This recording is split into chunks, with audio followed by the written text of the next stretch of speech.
Oh boy, if you are sensitive to subject matter, then this one is definitely not for you.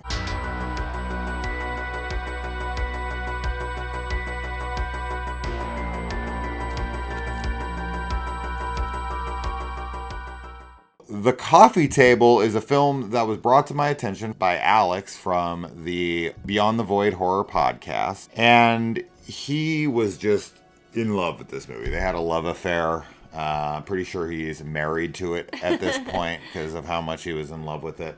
And I was like, okay, I gotta see this goddamn movie. Now, as far as a synopsis goes, with the title, a couple buys a coffee table. Yeah, that's what I'm going to tell you. I guess the first thing I would say is that, number one, I am one of the most desensitized people on earth when it comes to film.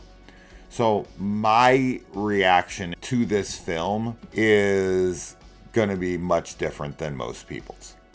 Right? So in addition to that, this movie was built up pretty heavy for me because of Alex, and then also other people who came into the comments of our videos and were like, have you seen The Coffee Table yet? It's crazy. The movie definitely was not what I was expecting it to be, right? I don't know what I was expecting it to be, but I was expecting it to be insane, and it's not, but it is. It's just a different kind of insane. So if you are somebody, like I had said in the intro, that is super sensitive to dark subject matter, then I would avoid this movie like the plague. Yeah.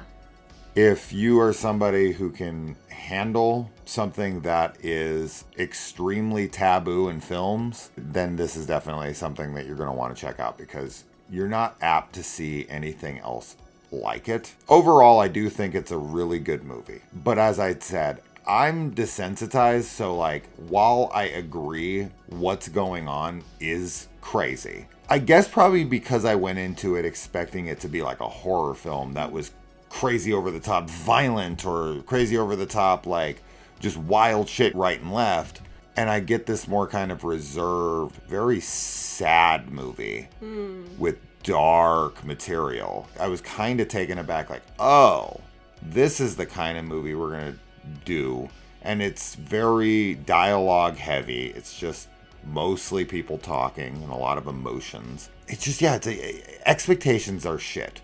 That's why it sucks. You like want to get to these things quick. I wish Alex would have been like, hey man, you just need to check this out. It's not his fault, but it's like, hey, you just need to check this movie out. Go in blind. Okay. Anyway, I'm curious on what you think. It's a vague review because it's one of those movies where you literally can't talk about a single aspect of it, and you have to be obscenely vague with your take. Yeah, it's really hard to talk about without giving spoilers, but I really enjoyed it. I do think it's a very disturbing film, and I think that a lot of people are going to be very impacted by it. Yeah.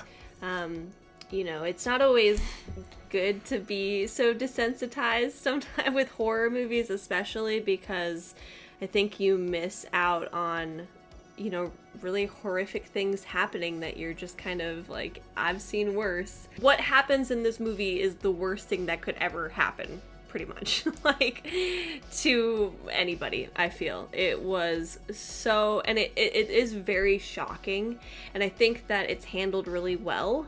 While it is shocking, it's never gratuitous. It's very tasteful. Yeah. It's not tasteful because of what happens, but yeah, it's not gratuitous in terms of like on-screen gore or anything like that. I think that the acting and the performances by everybody was phenomenal.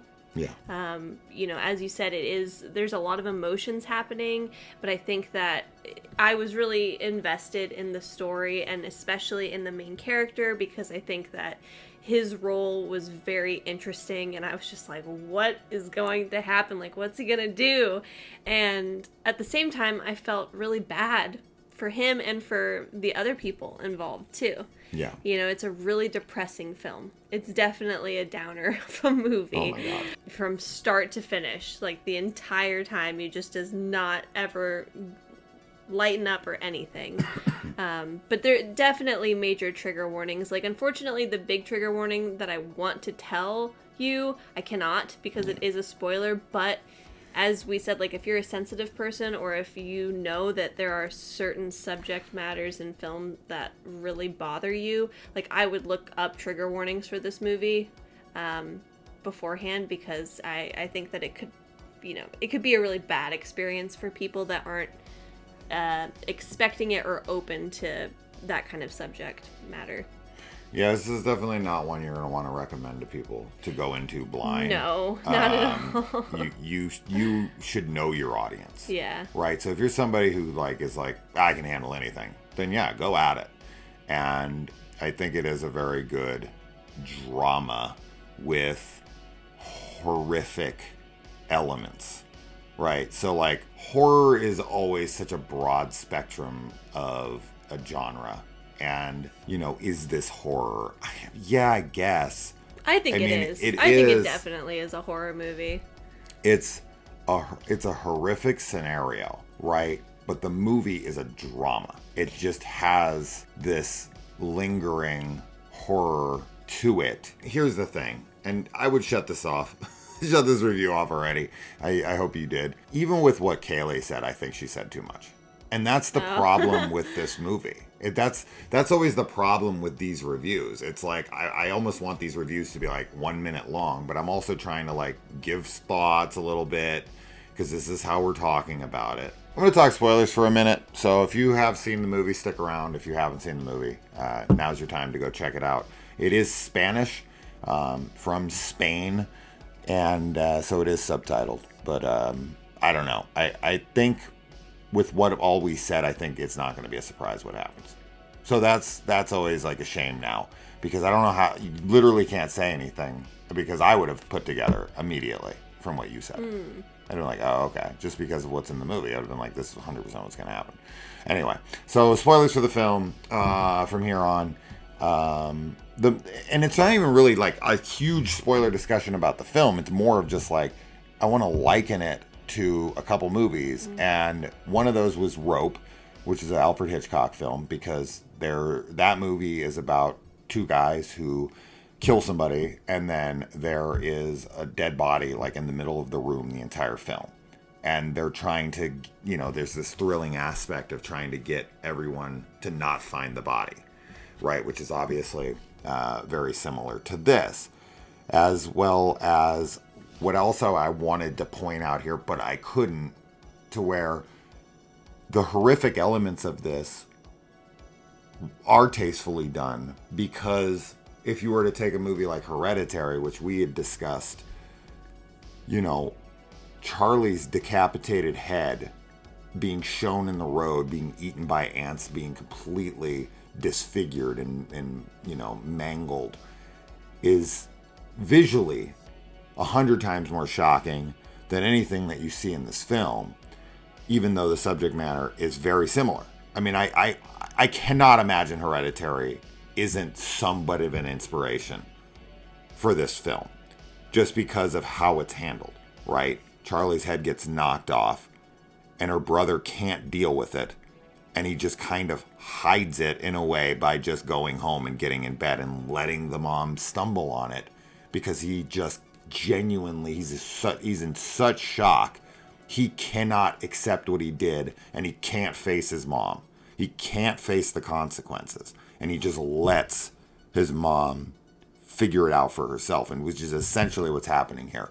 So I would be very surprised to find out that Rope and Hereditary were not massive inspirations for this film, but holy fuck, like, as a parent and having dealt with toddlers, accidentally killing your kid is definitely something that we all think about, and it's so simple to do. It is scary easy. That's why being around kids is so fucking scary. That's why some people are like, I don't want to hold your kid. I don't even want to be around your kid until they're a certain age, because I'm so terrified I'm going to do something to them. And I totally get it, because they are that fragile. Yeah. Now, this is like to the nth degree, because this coffee table cuts the fucking kid's head off. We don't even see it. And I don't even understand how it all happens. Yeah. I can't figure that out, actually. I don't understand what happened. I don't think we'll ever understand. But, yeah, him hiding the body and all of that stuff throughout the movie is definitely... It's heartbreaking, because he didn't want to do it. There's nothing malicious in this film. He is just a bit of a coward, but who the fuck wouldn't be? You think I could tell the mother of my kids that I accidentally killed our kids? I'd fucking freeze like that too. I don't know what I'd do. Yeah. I'd probably kill myself before she got home. Yeah, I think he has a realistic, like, reaction, you know, because you would be in complete shock and unable to function. And I think, you know, with this, it's tragic no matter what age a child dies, but this is like a newborn baby. Like, they just had this baby, like, very recent. Like, it's not even a toddler. It's, like, still really small. So... he's like, I mean, this is his first time being alone with the kid too. It was what his wife says, like, so it's awful. It's really horrible. I like that we don't see what happens. I like the panning, like him just kind of pacing back and forth in front of the open doorway, and then we hear like the glass shatter and the silence that follows. I think that's really powerful and like terrifying. And I also like that it's used again at the end when the wife commits suicide, and it's the same kind of motion of the camera like panning around, and then you see the empty window, and we don't see the violence happen, but obviously in the beginning, you know, we do see kind of the aftermath, and I think it is really disturbing, you know. I mean, as much as Charlie's head in Hereditary is like gnarly looking, you know, we do get glimpses of the baby's head in this, and because we don't often see infant death in film, nobody wants to see dead bodies, of course, but like, I don't know, there's just something so just like harrowing seeing a baby dead in a film or in real life. They didn't show anything that they didn't need to show. I think when it comes to this film, the last thing I'll say, because I gotta go, I think this is a great film. I do too. I do. I really genuinely think this is like a near flawless film, and it is. I think it will stand the test of time as a really important piece of cinema. Like, I really think this is a phenomenal film. It was my expectations that got the best of me. But talking about it, discussing it, thinking about it fully now knowing everything about it, and we just finished it, but 20 minutes ago. So like, I'm really just kind of like processing it as we do this review. But as I think about it, as I think about all the elements of it, I think it's a phenomenal piece of work. I really do. But I think expectations of what it all could be, because everyone who was commenting was like, oh my God, it's so fucked up. It's so wild. It's one of the most wild movies you'll ever watch. And I've watched a Serbian film. I've watched the guinea pig movies. I've watched insane films. So like I'm so desensitized, as I said. And so I was expecting something bombastic. I was expecting something super fucked up. And while this movie is super fucked up, it's super fucked up in a completely different way than I was expecting. It's in a very like hyper realistic way. Yes. And like that this could happen to anybody kind of a thing. And we don't have time to necessarily talk about it more in depth, but also just like the relationships between all of the characters, like the family dynamic and even the like neighbor girl. Like, there's so many elements that I think are handled really well. Yeah. And I think it's a fantastic film, and I didn't have the same expectations as you. Like, I literally knew nothing about it, so I think that probably like elevated my experience, because I wasn't like, I didn't have any expectations going into it. But it's a great film. Yeah. So, all right. Well, if you guys saw it, I hope you're here, because some people, they want the extra push. Like, oh, now I know what it's about. I got to see this. Even though we didn't get too in depth with what's going on, it'll still have some shocking stuff to you if you haven't seen it. But man, yeah, really fucked up as a parent for sure. But I'm not like the typical parent. I'm not the person who's like, oh my God, ever since I had kids, I haven't been able to watch anything with it. Nah, it's just a movie. But I still resonate with it. I'm still like, wow, that would be crazy. But I'm still so like, it's fantasy, it's fiction. I don't correlate the two. It's not reality to me. It never will be. So that's it. Let us know if you watch it. I hope you already have if you're here still. But let us know what your thoughts are. And we'll see you in the next one. Bye. Bye.